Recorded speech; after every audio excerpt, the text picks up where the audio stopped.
Hello students, today's module is on contemporary social movements. After studying this module, you shall be able to understand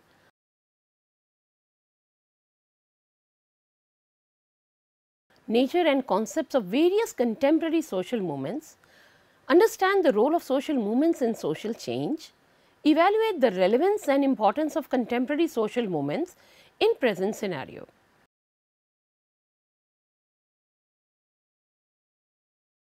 Social movements are organized collective efforts working towards achieving change.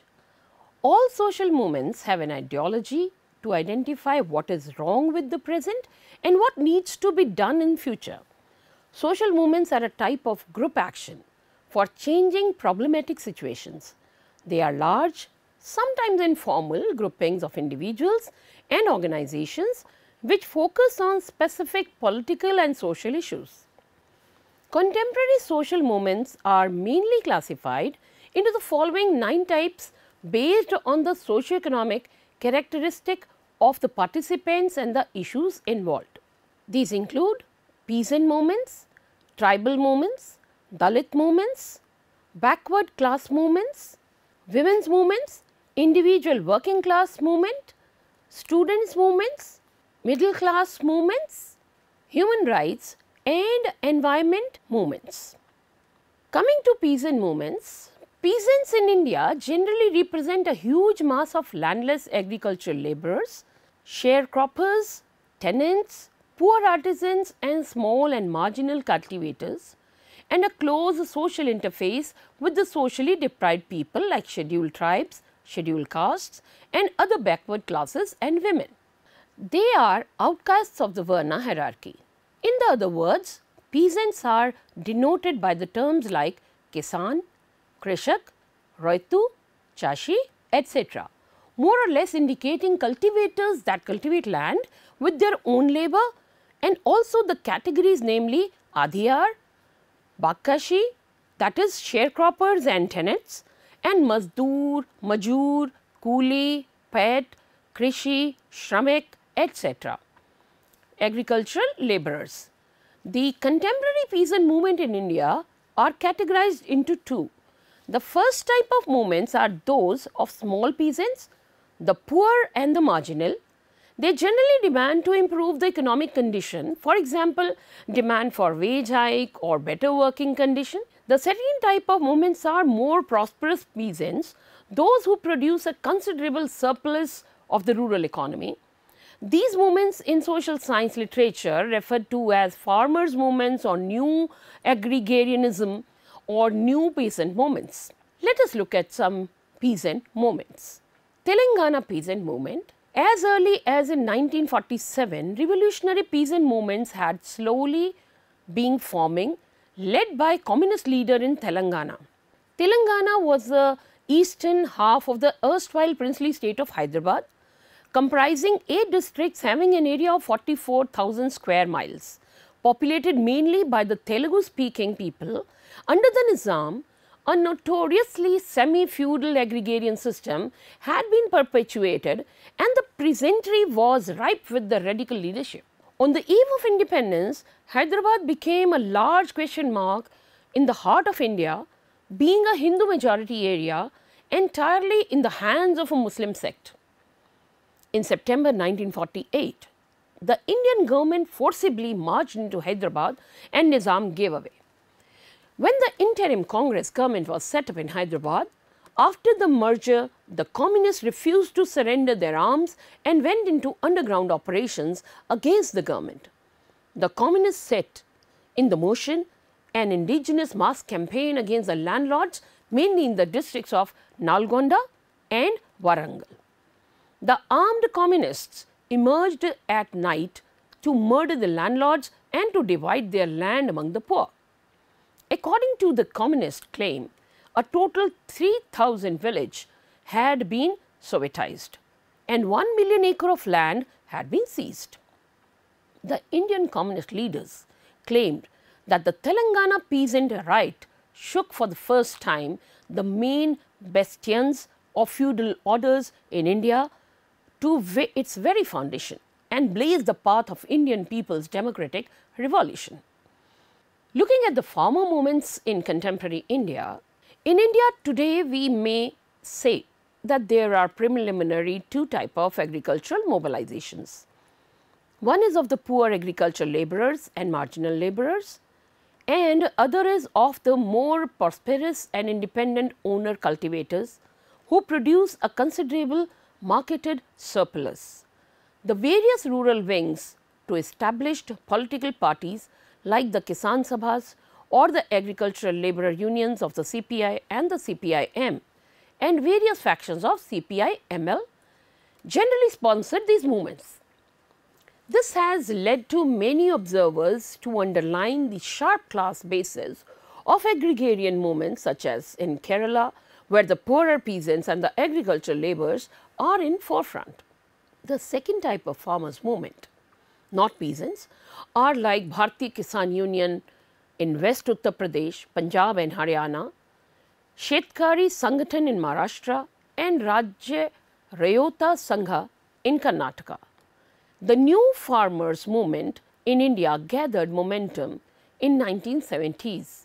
Its ripples were first felt in Tamil Nadu, down south, where the Farmers Association had launched a series of agitation demanding fair price for agricultural produce. The leaders like Ramaswamy Naidu mobilized impressive support from the farm sector for its rock blocking and similar type of agitations. The Kisan Union of Punjab was equally active. It demanded higher remunerative price for wheat in 1973 itself and had even asked farmers to boycott mandis, these are market yards, and not to sell wheat to any government agency. The Shetkari Sangatha's emergence in Maharashtra in 1979 happened with a big bang. It first agitated for remunerative price for onion, a perishable produce whose price dropped dramatically during the 1978 and 79 consecutive harvest. The rise of the Karnataka Rajya Rayat Sangha, that is KRRS, under Professor Najuda Swami leadership was almost simultaneous. The spate of farmers' mobilizations in different parts of India appeared almost as a well orchestrated action, though it was not so. Similarity in problems of farmers faced in Maharashtra, Punjab, Karnataka and Tamil Nadu was very striking though. Save Silent Valley movement. Save Silent Valley movement is a social movement aimed for the protection of Silent Valley, an evergreen tropical forest in the Palakkad districts of Kerala. It started in 1973 to save the Silent Valley Reserve Forest from being flooded by the hydroelectric project of Kerala State Electricity Board. The background of the movement is that the Kunti Puza is a major river that flows 15 kilometers southwest from Silent Valley. It takes its origin in the green forest of Silent Valley. In 1928, Kanthapuza river was identified as an ideal site for electricity generation and a hydroelectric project of 120 MV costing around 17 crores. The Kerala State Electricity Board decided to implement a Silent Valley hydroelectric project centered on a dam across the Kanthapuza river in 1973. From 1974 to 1975, a very large number of trees were fallen in the area. After the announcement of dam construction, the valley became a central point of Save Silent Valley. Romulus Whittaker, founder of the Madras Snake Park and the Madras Crocodile Bank, was probably the first person to draw public attention to the small and remote area. In 1977, the Kerala Forest Research Institute carried out an ecological impact study of the Silent Valley area and proposed a biosphere reserve. The major actors in this movement were Kerala Sastra Sahitya Parishad, published a techno-economic and socio-political assessment report on a Silent Valley hydroelectric project.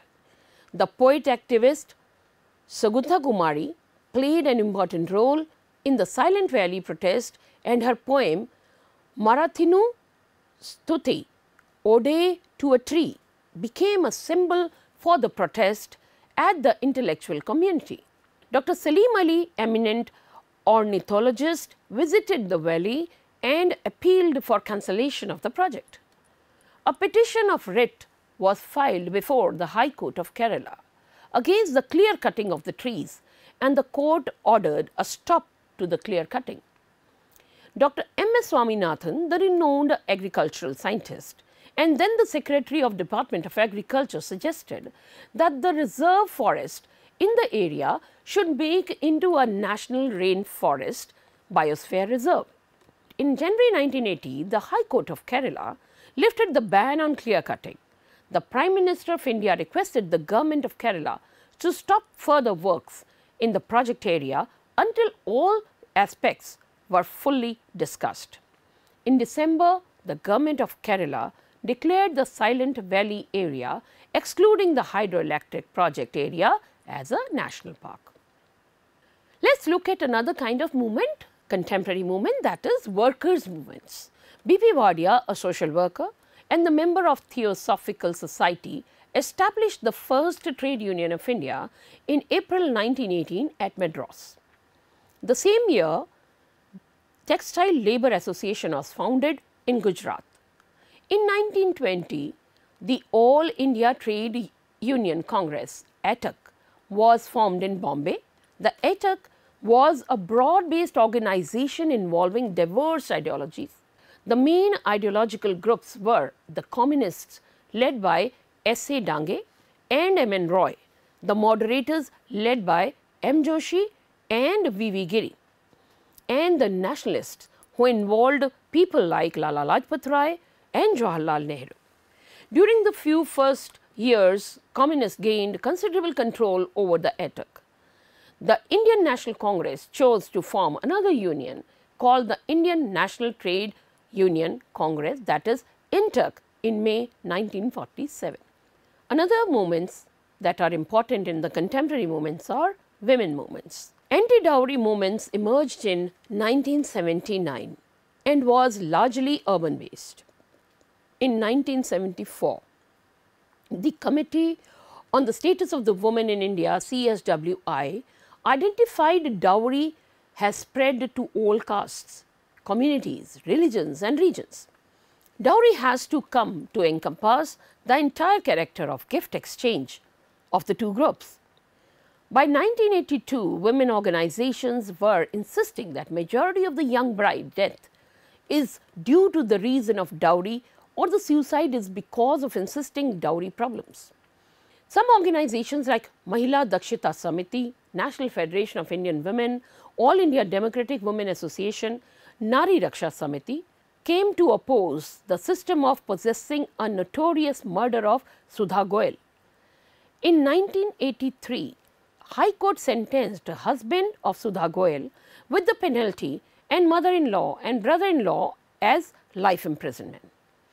In 1984, government amended the dowry bill and further implementation was in 1985 October. One of the important contemporary women's movement was anti-Arak movement. The movement was started in a small village called Dabugunta in Nellore district of Andhra Pradesh. The main reason for this movement were the successful literacy mission of Nellore district of Andhra Pradesh. In Dabugunta village, Rosamma was the leader who gave slogan, "Give up drink and wake up from ignorance." They stopped Araks, that is a local liquor, from being made. Anti-Arak community with 24 members blocked the roads, conducted dharnas. Renuka Chaudhary, as the chairperson of the anti-Arak community, played a pivotal role in this movement. On 1st October 1993, Arak was prohibited because of the movement, and the 1st January 1995, selling liquor became offensive. Another important moments in the contemporary movements are Dalit movements. One of the major important social movements was Dalit women movements. The Dalit for Maharashtra launched the Dalit Panthar movement in the early 1970s. Panthar discards the dominant culture and identify for oppressed classes, especially for women. The weapon for this movement was mainly from intellectuals. They fought against Devadasi system. Another incident from Kerala under the leadership of C.K. Janu, she fought for the justice of Vyanad Adivasi people. There are some other Dalit movements like anti-untouchable movements, Harijan movements, Dalit liberation movement. Dalit women participated in these movements. Some associations stand for the justice of Dalit women, that are Rural Community Development Association, Rural Harijan Agricultural Development Society and Association of Poor. Looking at the backward classes movement, the backward classes who suffered from different degrees of relative deprivation became aware of their status with the spread of new liberal ideas and alternative source of legitimacy that were ushered in by British rule and the Indian national movement. They began to organize themselves in different parts of India, establishing new identities based on diverse ideologies. One may identify three kinds of ideologies. First, many castes belonged to the other backward classes, claimed a higher Varna status through reinterpretation and recasting of appropriate methodologies of origin. The Sri Narayan Dharna Paripalana movement propagated by Sri Narayan Guru Swami, developed another variation of this approach of reinterpreting Hindu religion and search for self-determination among the Izavas of Kerala. Until 1935, the Izavas belonged to the scheduled caste category and they formed 26% of Kerala's total population. Until 1935, the Izavas belonged to the scheduled caste category and they formed 26% of Kerala's total population, suffered many religious, economic, educational and political disabilities. A charismatic leader, Sri Narayan Guru Swami, gave them a new religion of one God, one religion and one caste, which transformed their lifestyle and outlook. The second variety of protest ideology was based on the rejection of Brahmanical Aryan religion and culture.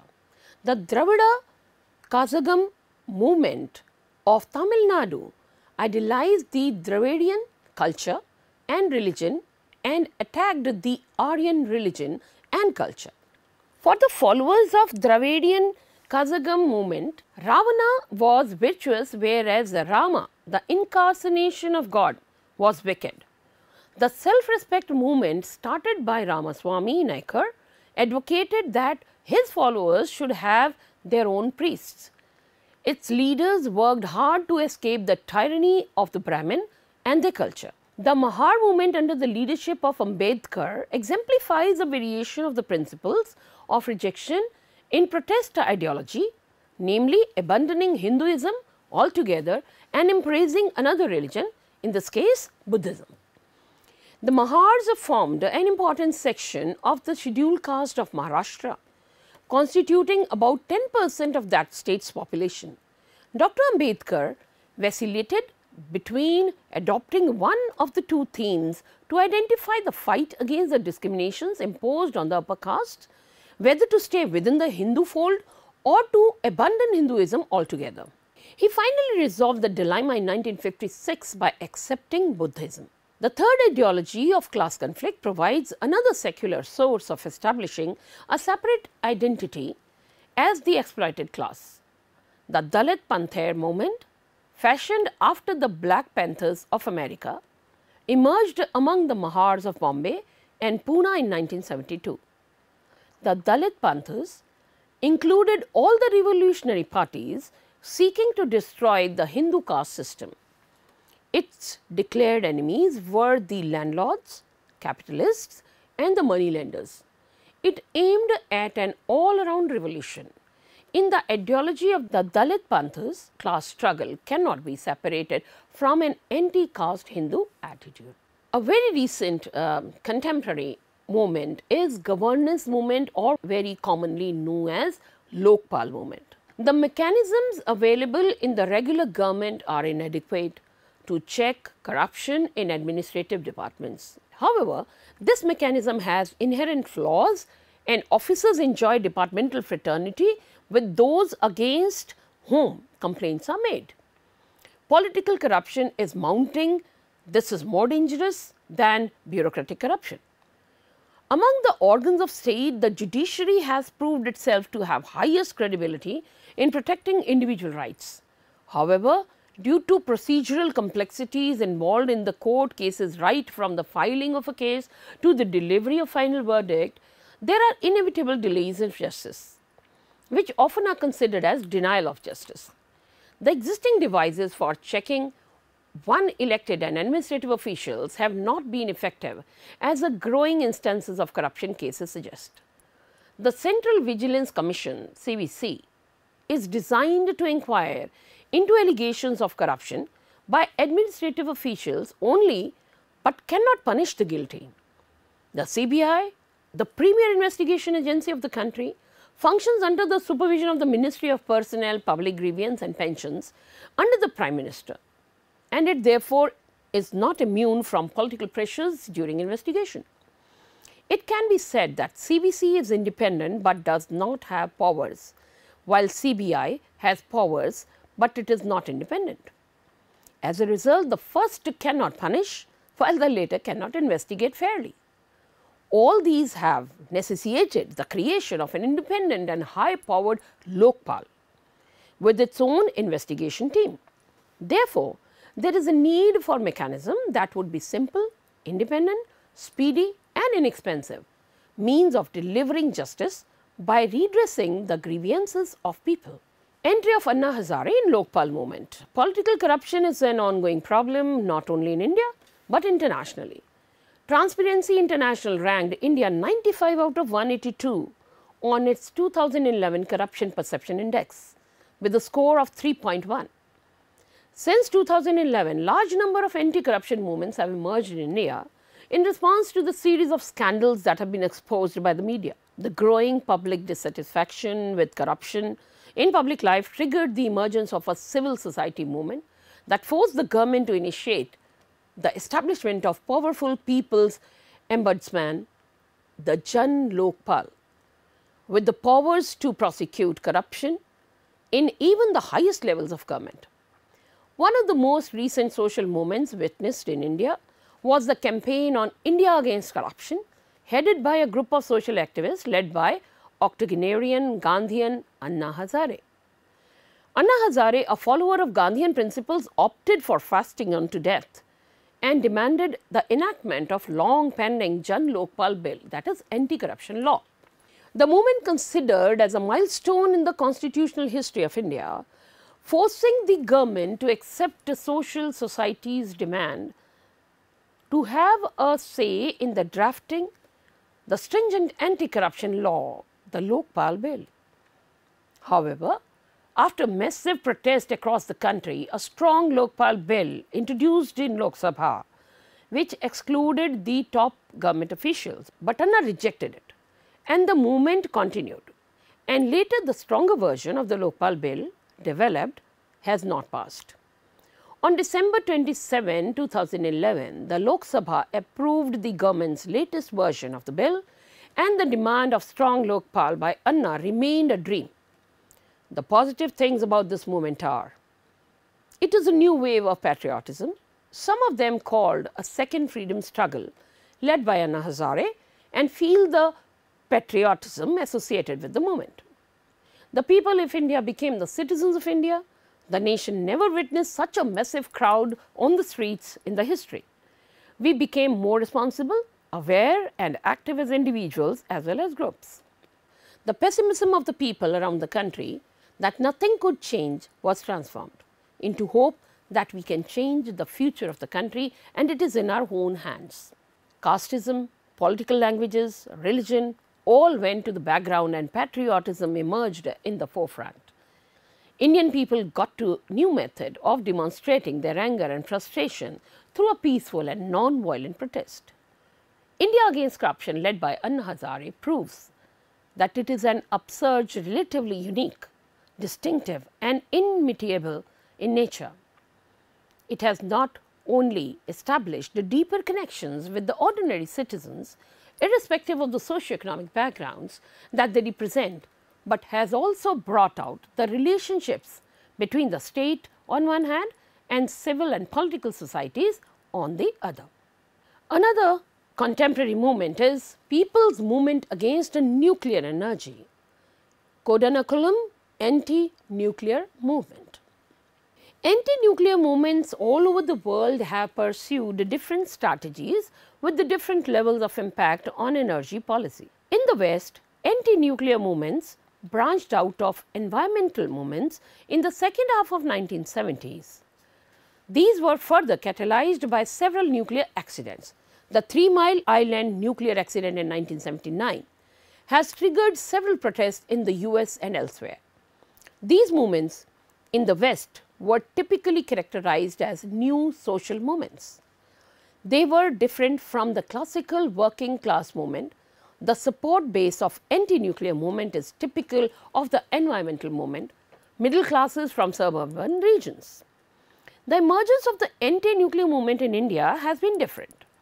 It was mainly due to the two events. First, the success of Chipko movement in 1970s, and the second, the Bhopal tragedy, which is in the mid 1980s, raised doubts over industrial safety and hazards. By 1980s, the Narmada Bachao Andolan has also made its presence felt by questioning the construction of dams, displacement of people and related environmental costs. This is influenced by other grassroots movements in India. Thus, the anti-nuclear movement in India was based on issues like livelihood and displacement. Kondankulam is a rather big village with a population of 11,029 in 2001 census, with 2,386 households, of which 944 belong to Dalits.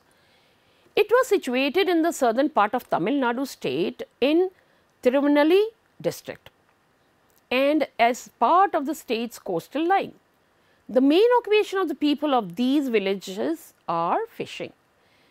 In Kodanakulam, around 80% of the employable workforce is jobless.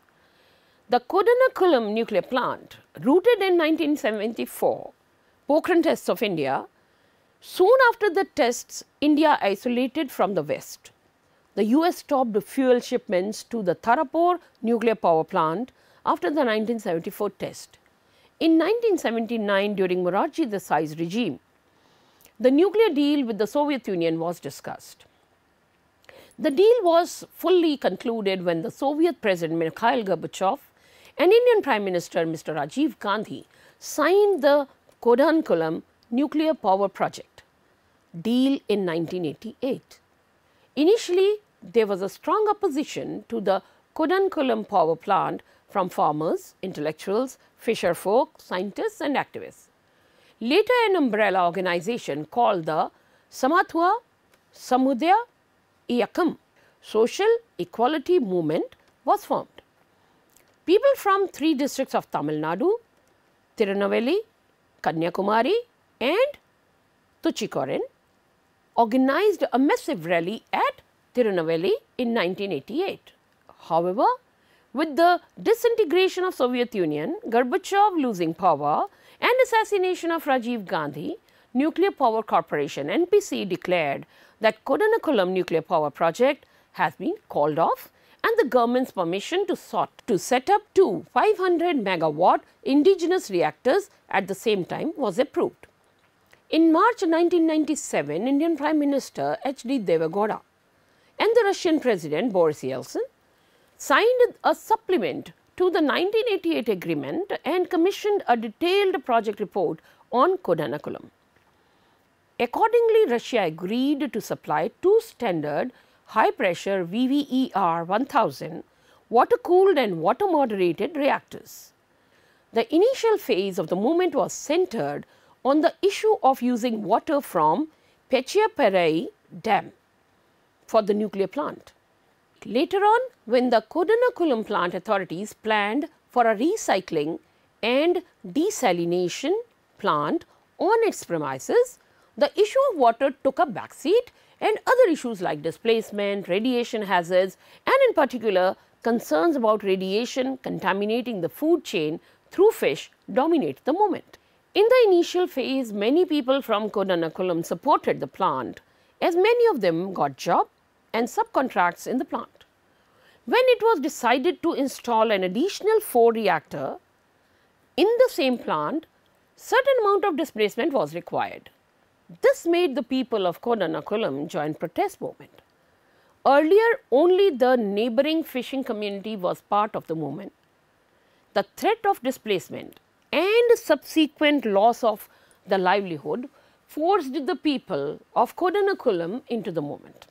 In the light of new developments of people's movement against nuclear energy, PMANE, an umbrella organization was formed. The PMANE argues that the region is rich in thorium and monazite, due to which there is natural radiation that is 40 times higher than the normal level. The movement has also networked with many like-minded organizations both nationally and internationally. Thus, the first 2 units of the nuclear power plant were constructed without a public hearing, but it was demanded for the expansion of the plant. Accordingly, a public hearing was scheduled for October 6, 2006 at the Tirunelveli District Collectorate. However, this public hearing was postponed indefinitely as the activists from Tirunelveli, Tuticorin and Kanyakumari districts protested against the plant and also against the manner in which public hearing was announced. The activists also demanded that the public hearing be held separately in the 3 districts, as people in all the 3 districts would be affected. Finally, June 2, 2007 was fixed as the date for the public hearing. People from the 3 districts came in large number for public hearing. On the other hand, tight security was arranged with around 1,200 police officials all over. The state has not overtly claimed indifference towards the movement, and yet some, like the Chief Minister of Tamil Nadu, requested the public to stay away from the false campaign. The defense of the state claimed that an amount of rupees 500 crore has been allocated for the rehabilitation and for the development of local people. Yet, these issues have not been addressed properly. The protests that mostly speak about the plant's threat to livelihood prove 2 things: the huge gap between the promises and their execution in India, and the lack of awareness among people on such plans. To conclude on the social contemporary movements, a social movement undoubtedly involves action as distinct from individual action. However, only when the collective action is somewhat sustained, as distinct from a sporadic occurrence, does it take the form of a movement. This collective action, however, need not be formally organized, but should be able to create an interest and awakening in a sufficiently large number of people. The contemporary social movements are generally oriented towards bringing change, either partial or total, in the existing system of relationships, values and norms, although there are efforts that are oriented towards resisting change and maintaining the status quo.